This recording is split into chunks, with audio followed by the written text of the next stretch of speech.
Hey folks, and welcome to another video here at Canadian Guns and Gear. So as you can see in front of you here, we have the Ruger 1022 Takedown. Now the reason why I wanted to do this video today is actually there's some breaking news, I guess breaking as of now, regarding 1022 magazines here in Canada. Now if you're not familiar at all, here in Canada we do have magazine restrictions. Now the typical magazine restrictions, the gist of it is pistols are limited to 10 rounds in the magazine, and center fire semi-automatic rifles are limited to 5 rounds. Anything that is not semi-automatic, there's typically no limitations such as bolt actions or lever actions or pump actions. Now, one difference is in the rimfire world, on rimfire rifles, there is no magazine capacity on rimfire rifles.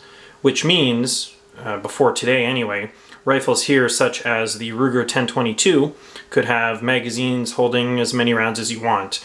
I know they make drum magazines that hold somewhere between 100 rounds or more.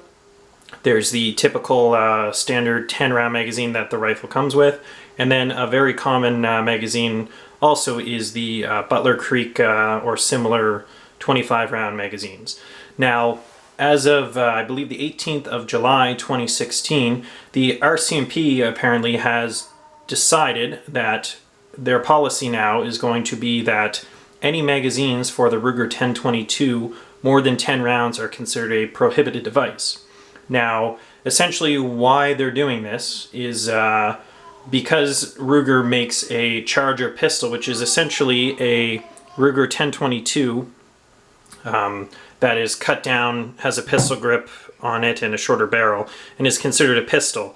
Now what that means is rimfire pistols in Canada are limited to 10 rounds. Now how the law is worded, essentially what it says is if the magazine is originally designed and intended for use in a rifle, a rimfire rifle, there is no magazine restriction on it.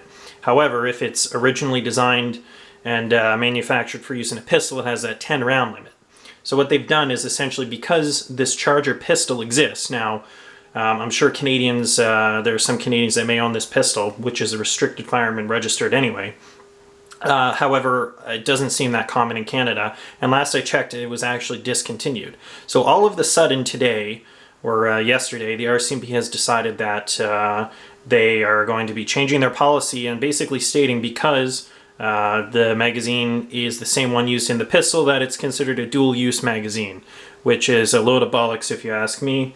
Now, this is just the RCMP's policy, and as of today, the 20th of July, I'm not aware that they've actually posted an updated bulletin.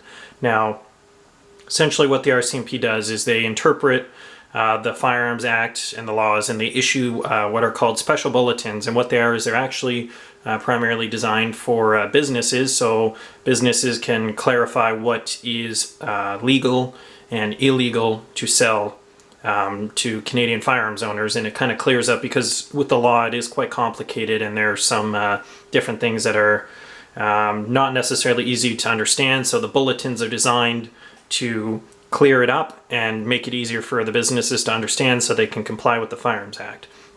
Now the problem with this is that the RCMP is essentially interpreting the Firearms Act, and they can basically interpret it how they want. Now, just because the RCMP says that the Butler Creek or any magazine over 10 rounds for the Ruger 1022 is now prohibited, does not necessarily mean that it is. Now, if they say it is, in their bulletin, essentially what they're saying is if you're caught with one of these, they are going to charge you with possession of a prohibited device. Now, last I checked, I believe that charge for first-time offense holds a maximum of 2 years imprisonment, which is quite a stiff fine for owning something that, as of earlier this month, was completely legal. And last I checked, there's between 150,000 to 200,000 Ruger 1022 rifles in Canada, and that is just an estimate. There's probably more than that. So overnight what the RCMP has essentially done is made between 100,000 and 200,000 Canadians that potentially own these magazines criminals and could spend up to 2 years in jail for owning something that has never been used in a crime, is not a problem, is not something that criminals even use, and even if it was, criminals are not going to abide by the law anyway. So I guess the moral to the story is keep tuned to what's going on. We essentially need to get our government in check and ensure that the RCMP is not essentially creating their own laws. Now, they technically haven't created their own laws here. They're just interpreting the laws, but in their own manner. But the problem is if you're charged with possession of a prohibited device, you're going to have to spend quite a bit of money in court to try to fight that. And it's not fair to the average gun owner who simply owns a rifle for going to the range, plinking, has 25 round magazines, and now is all of a sudden a criminal overnight. Anyway, keep your ear to the ground and I guess essentially see if there's any updates on this issue. Hopefully it does blow over and the RCMP kind of backtracks on their statement. There's no word yet. Hopefully in the future we have some good results. If not, I can see this actually going to court to a challenge, and if someone's charged, and hopefully some precedent will be set. But unfortunately, if the RCMP doesn't backtrack on their whole Ruger 10/22 magazines being prohibited, it's probably going to end up going that way. So maybe I'll post an update video here if something changes in the near future. And yeah, thanks for watching.